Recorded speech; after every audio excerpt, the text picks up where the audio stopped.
Hey there, boils and ghouls. I'm Mr. Macabre, and welcome back to my movie library. Well, unfortunately, I don't really have anything new to show you guys. I do have stuff coming in the mail, especially in the next couple of weeks.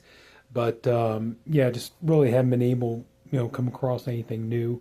So I figure, been putting it off long enough. It's time to start going into this part of the movie library, which you guys, if you followed for a while, you guys know that I tend to put a lot of my movies in these storage boxes here, and I got a bunch of them to go through. So this is definitely going to be a very, very long series of videos that we're going to be doing. It's been a daunting, it's going to be a daunting task, and this is why I haven't really, started on it. I admit I procrastinated, but you know what? Now it's time to get going on this. So here we go. And like I say, I put these on here and I put them on the shelves back there. If you'd seen in some videos of mine, that's the way I do it. The main reason being, I mean, I know I could get like the tall shelves and everything, but the problem is like I really don't want to have that covering the whole wall. And I do love my poster collection, so I'd like to be able to kind of like have my cake and eat it too. I'd like to have be able to display my beautiful posters and still have room for my movies. So yeah, so we're gonna do this, and no more hemming and hawing. It's time to get going. So we're gonna take off. This is the first box, and in this one, this is probably the majority of my Vestron collection. I don't collect all of them. They, just there are times I'm not really like one. I got to get like every single title that they put out. So mostly I just go for the ones that I want. But yeah, most of these are just my Vestron titles. And here we go. So I have number one, Chopping Mall. Fun movie, really good, fun, cheesy B horror movie. Really have fun with this one. So, there's Chopping Mall, number one. Let's see here. We got number two, Blood Diner. Really, really fun, kind of, I guess, homage to H.G. Lewis. Really good movie. A lot of good, funny moments in it, too. A lot of blood and gore. So, some of the dialogue in this it's so ridiculous, but you can't help but laugh at it. It's like, I'm so horny I could fuck a cow. Oh baby, only one you gotta worry about chomping on your sweet meat is gonna be me. My brother is not the biggest horror movie fan in the world. Even he gets a kick out of this movie. Just love the dialogue and how silly it is and over the top it is. This really is more of a comedy. It's bloody and gory and stuff like that, but it really is more of a comedy. So, but still, really good movie. Enjoy that. We got Waxwork 1 and 2. I enjoy both of them. I know a lot of people don't really care for Waxwork 2. I had fun with it, and to be able to have both movies, yeah, that works for me. So, I like it.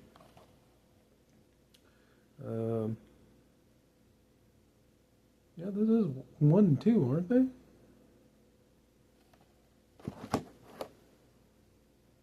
Yeah, okay. Scared me there for a second. So, wait a minute, that's 1 and 2, isn't it? We have Return of the Living Dead 3. Really good sequel. And as we all know, you've heard every horror movie fan say it. Melinda Clarke, as the zombie, giving everybody really strange boners. But really good movie. Good sequel. Have fun. This movie, a lot of people cannot stand. They hate this movie with a passion. Me and my brother, we get a kick out of it. We enjoy it. And that is Chud 2. Bud the Chud. It's like, I know a lot of people cannot stand this movie. They hate it with every fiber of their being. But I enjoy it. It's more comedy. It's definitely a lot more comedy. And it's very, very different from the first Chud. But man, yeah, a lot of people just do not like this movie, but I have fun with it, especially eat 'em up, yum, yum, yum. Okay, The Lair of the White Worm. Really, really strange Ken Russell movie. So, everybody knows. Yeah, one of the very first movies to star Hugh Grant. The main thing, it's got Catherine Oxenberg. I always had a thing for her. I always thought she was just something else. She's the beautiful blonde in the movie. But Parents. Yeah, Parents. Randy Quaid, Mary Beth Hurt. Yeah. Very, very strange, but, fun little movie about, these parents, they're cannibals, and, they're trying to get their son to try to start eating human flesh. So, Parents. Wishmaster Collection. 4-film set. First two are pretty good. 3 and 4, but still, I got it. The Unholy.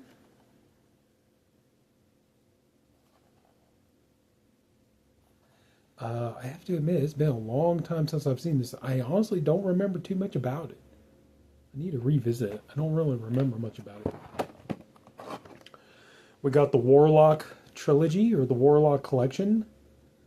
Poor Julian Sands, man, what happened to him? Great actor. So horrible what happened to him. May he rest in peace. Richard E. Grant. The first movie is a lot of fun. Second, third movie, they're okay. Not too bad. Slaughter High. Oh my gosh. A fun slasher movie, but not very well made. There is, watching this movie, even in the first few minutes, it's like, don't get me wrong, I love Carolyn Monroe as much as anybody does, but you do not buy for a second that she's an 18-year-old high school student at the beginning of this movie. You don't buy it, But still, fun movie, some interesting kills. Got a great Harry Manfredini score in here. So, yeah, oh man. But yeah, Slaughter High, definitely a cult classic. Beyond Reanimator. Have all 3 Reanimator movies. So, yeah, pretty cool. This one is actually a fun sequel. I like the guy ends up taking so much of the serum. The drug addict, he takes so much of the serum, he turns himself inside out, it's like, he's all of a sudden, Herbert West sees it, he's like, hey, give me some more of that shit. And no, I think you've had enough. It's like, hey, don't hold out on me, motherfucker. But good movie. Really had fun with it. Maximum Overdrive. Boy, God, this thing was expensive when I first bought it. I remember years back when this thing first came out. Dear God, I think it was damn near $40 or something like that.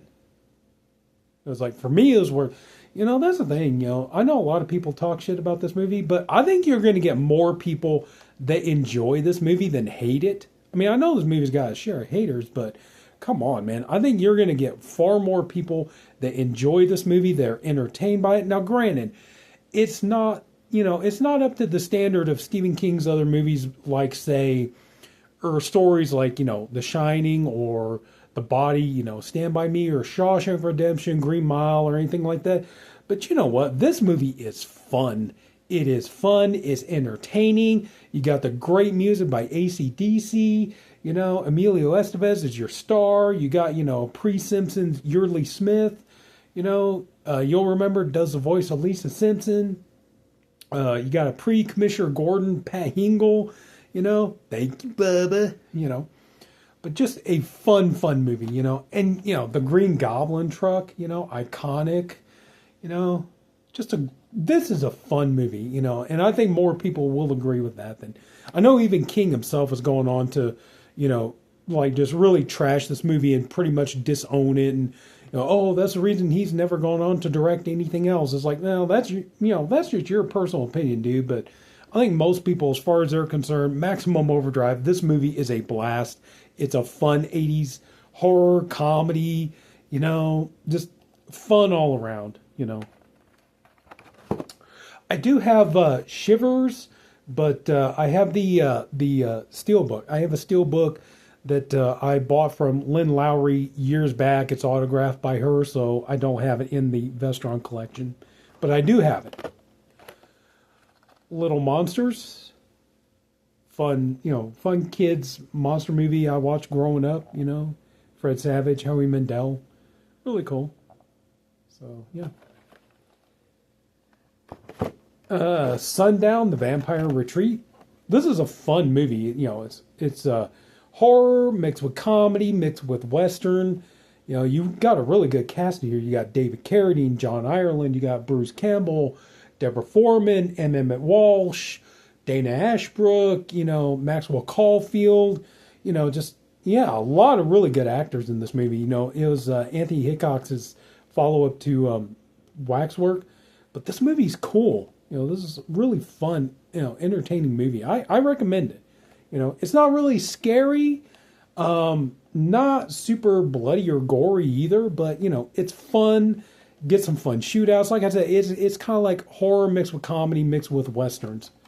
But it is a fun movie, and I do recommend it. If you get a chance to watch it, it's really good. And that's pretty much all I got for box number 1. So we're going to go ahead and we're going to do box number 2 while we're at it. So there we go. So we got a couple more of the Vestrons, and then we're going to get into just like some different movie sets and stuff. So we have Dementia 13. This is the edited Francis Ford Coppola quote-unquote director's cut. The thing I think is interesting with Francis Ford Coppola, usually when you think of a director's cut, usually it's somebody, they take the theatrical version of the movie, they take edited footage out and they put it into the movie.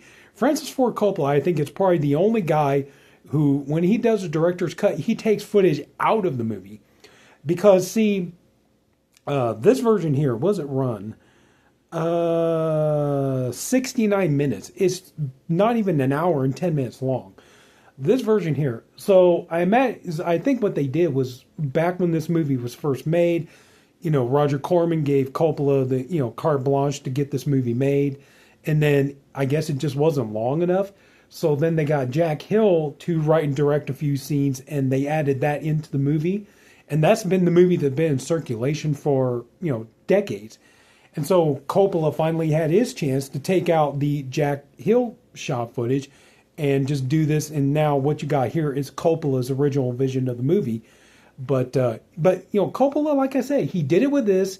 He did it with Apocalypse Now. There's the final cut, which is actually, because you had Apocalypse Now, you had the 2.5 hour theatrical cut, then you had the 3.5 hour redo cut, and then there was like the 3 hour and like 15 minute, final cut. So Coppola's like the only one. And then Godfather 3, he did that, Coda, Godfather 3, Coda. So, I do think that that's kind of interesting that Francis Ford Coppola really is like the only guy who will, take footage out of a movie instead of putting footage into a movie. But I do have another copy of this, a Blu-ray DVD copy of this, and that one has the full length. So I got both versions. So I just thought it was interesting to have this. So yeah, pretty cool. And this one has introduction and commentary by Coppola. So, and it has the prologue Dementia 13 test. So there you go, Dementia 13. Candyman 3, Day of the Dead, not a particularly good movie. Donna D'Errico, yeah, she may be easy on the eyes, but I'm sorry, not much of an actress. But mainly obvious, I keep this for, to have all the Candyman movies, and because of Tony Todd, the genius, may he rest in peace. Amazing, amazing Tony Todd. How do you not love him, right? So we got there, Candyman 3, Day of the Dead. We've got, I know my buddy Rob picked this up not too long ago. We got Silent Night, Deadly Night. This is parts 3, 4, and 5. Not particularly good movie. 3 is not without its charm. Got Bill Moseley with that thing on his head, and that one's kind of fun to watch. 4, I'm sorry, I have a hard time trying to watch 4. Part 5 it's wacky, but it's kind of fun. It's fun that, got Mickey Rooney, who, that's the big story when they talk about Silent Night, Deadly Night. Oh, Mickey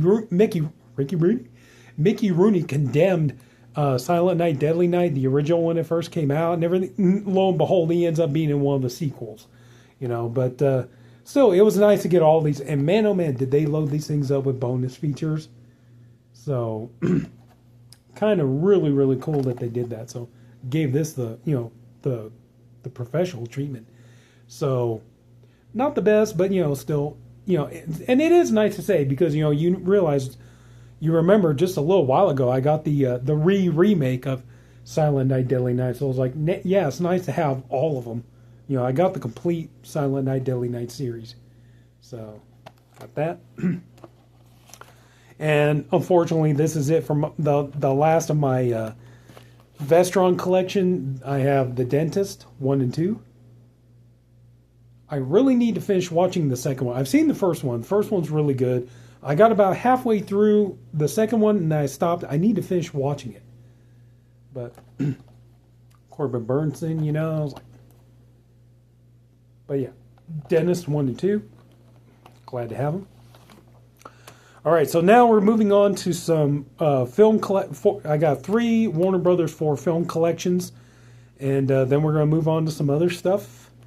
So this here, we got the 50s sci-fi collection. This has Attack of the 50-Foot Woman, World Without End, Them, and the Beast from 20,000 Fathoms from the Warner Archives. Attack of the 50-Foot Woman, kind of a fun, really cheeseball movie.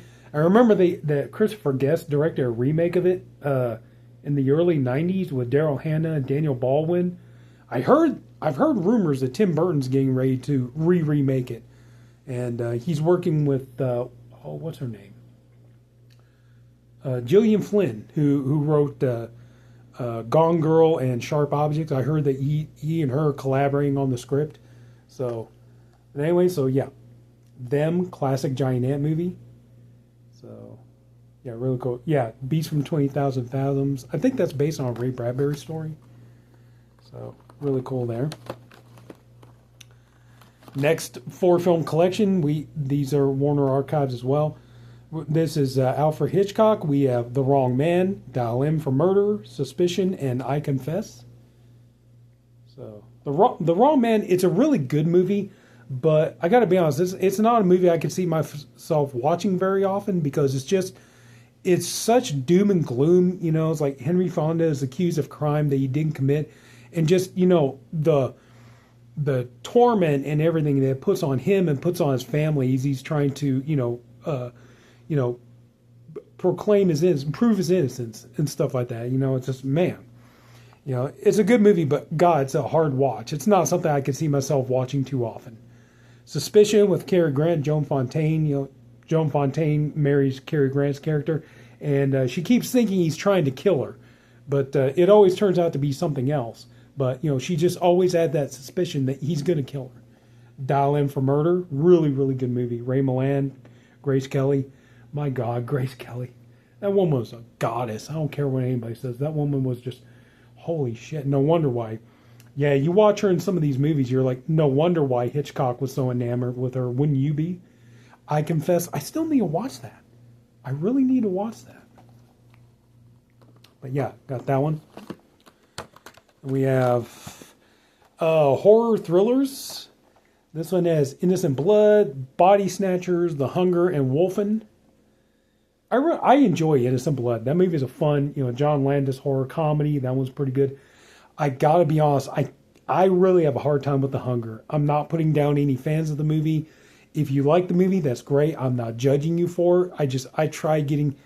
I've watched it twice, and I just can't get it to grow on me. I'm sorry, I really have a hard time with it. Wolfen, pretty good werewolf movie. Body Snatchers, yeah, Body Snatchers is one of my favorite sci-fi horror stories, and I usually love every version of it.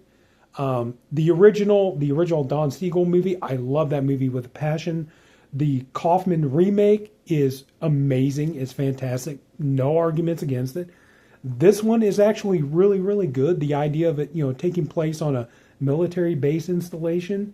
And, this has got Meg Tilly in it. Abel Ferrara directed it.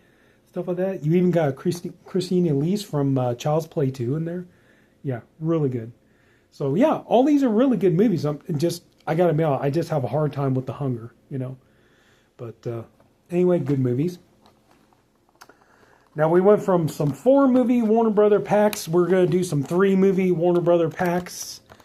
And here we go. I'm actually surprised we haven't gotten these on 4K in the United States yet. I know for the first one, I know there's a 4K overseas, but that's the Austin Powers trilogy. Like everybody, I enjoy the Austin Powers movies. They're a lot of fun. Really, really good. Mike Myers at the top of his game. Like, you know, Wayne's World kind of, I admit I'm not the biggest Wayne's World fan in the world, but I love the Austin Powers movies. I love him, you know, as the voice of Shrek, you know, so, but yeah, Austin Powers trilogy. I'm really, like I said, I'm just surprised we haven't gotten these on 4K in America yet, you know, so, I don't know. Hopefully maybe not too far off. We got Blazing Saddles, Caddyshack, and European Vacation. I heard that Caddyshack is coming to 4K. Can't wait for that. Blazing Saddles, if you follow my channel for a while, you know I've got the beautiful import collector's edition of 4K Steelbook collector's edition of Blazing Saddles. Love that movie. One of the best comedies ever. European Vacation. I know a lot of people dump on European Vacation, but I enjoyed it. I used to have the poster for this movie when I was a kid. But yeah, I mean, granted, it's not the best. I guess if I was going to rank the Vacation movie, just the 4, I don't count that reboot, really. But just the 4 Chevy Chase, Beverly D'Angelo movies, I would probably have to say, from best to worst, my number 1 would be Christmas Vacation, then 2 would be regular original Vacation, then European, and then Vegas. So yeah, so Christmas, then Vacation, then European, then Vegas.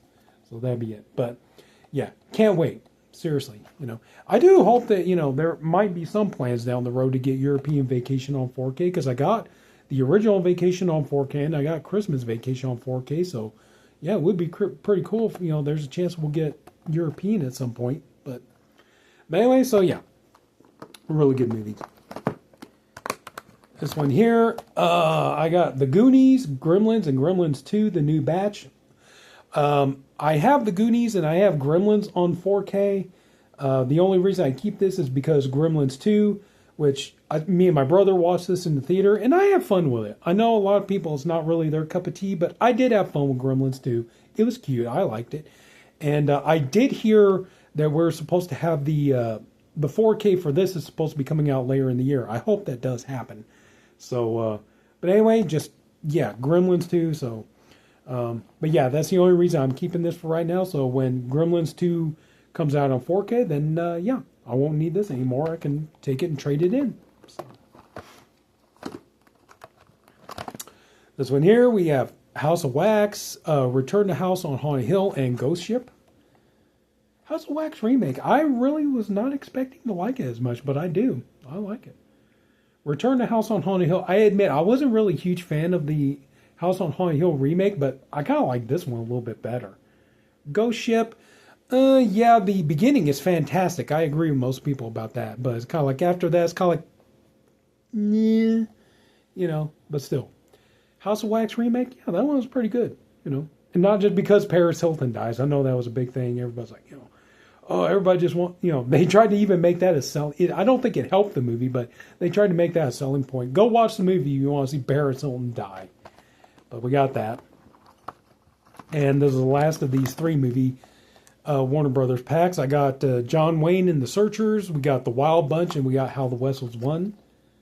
You could tell. I mean, you know, it's like, yeah, I mean, I like all kinds of movies. I love Westerns as well. I'm not just a, you know, primarily I'm a horror movie guy, but, you know, I'm not just horror. I love Westerns. I love all kinds of movies, you know. So yeah, I love a good Western as well as anybody. And you got 3 great ones here. I know The Searchers is on 4K. I need to upgrade that at some point. I need to do that. Now we're going to do my... I don't have too many of them, but we're going to do my small collection. I was trying to get all the Redemption Blu-rays at one point, And now, especially now, the Indicator is putting a lot of these out. I've already got pre-ordered Grapes of Death and Living Dead Girl. So my collection has kind of dwindled a little bit. This is the small amount of them that I still have. So we got Virgin Witch, British, kind of like a satanic movie from the 70s. And these have numbers on them. This one's number 7. But yeah, Virgin Witch, kind of sleazy, kind of witchcraft, Satanist kind of movie.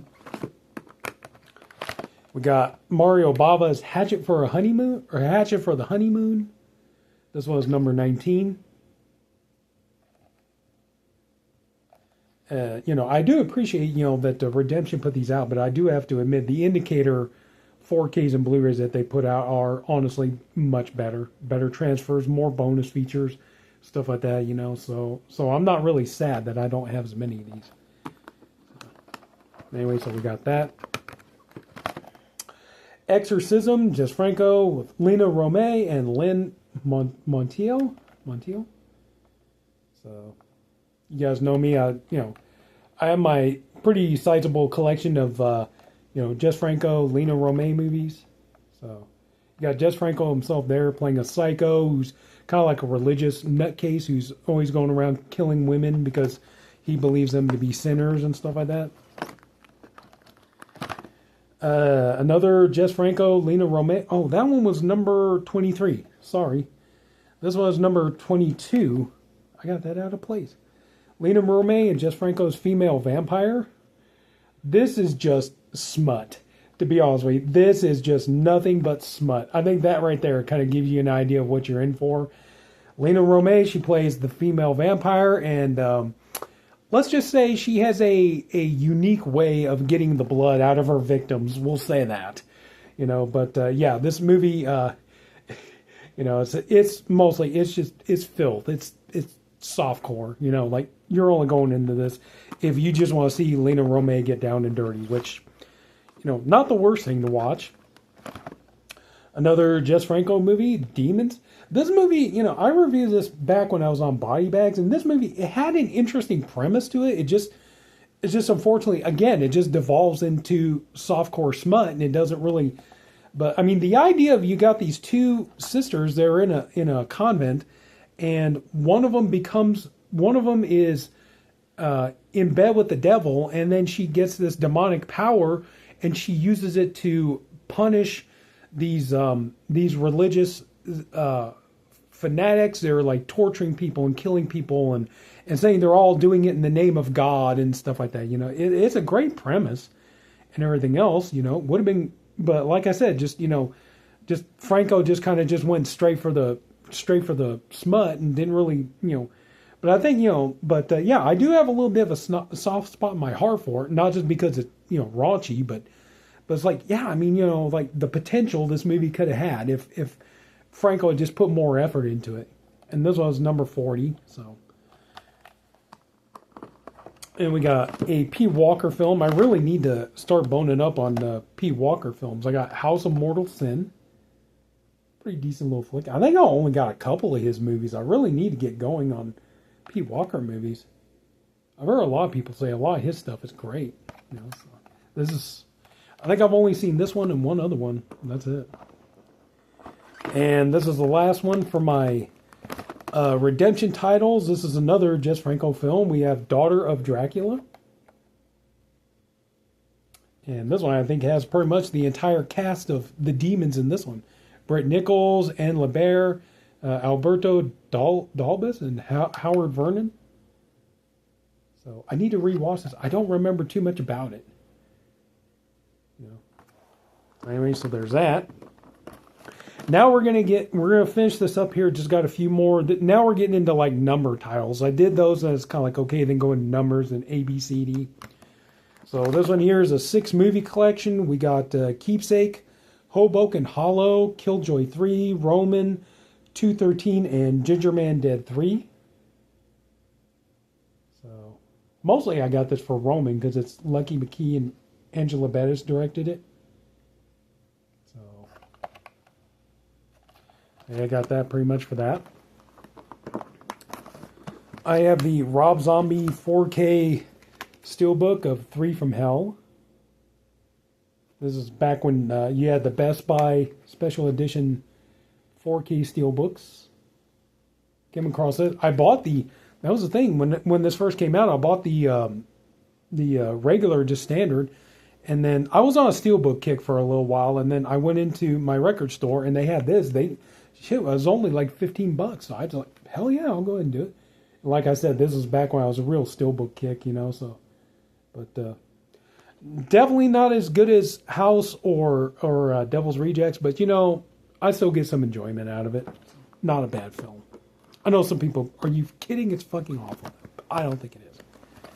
Okay, this one, I can't pronounce this because this is German, and it's definitely softcore, and this is for my Brigitte Leahy. You guys know, I've always said before, Brigitte Leahy, she's my French goddess, and she's even here on the cover.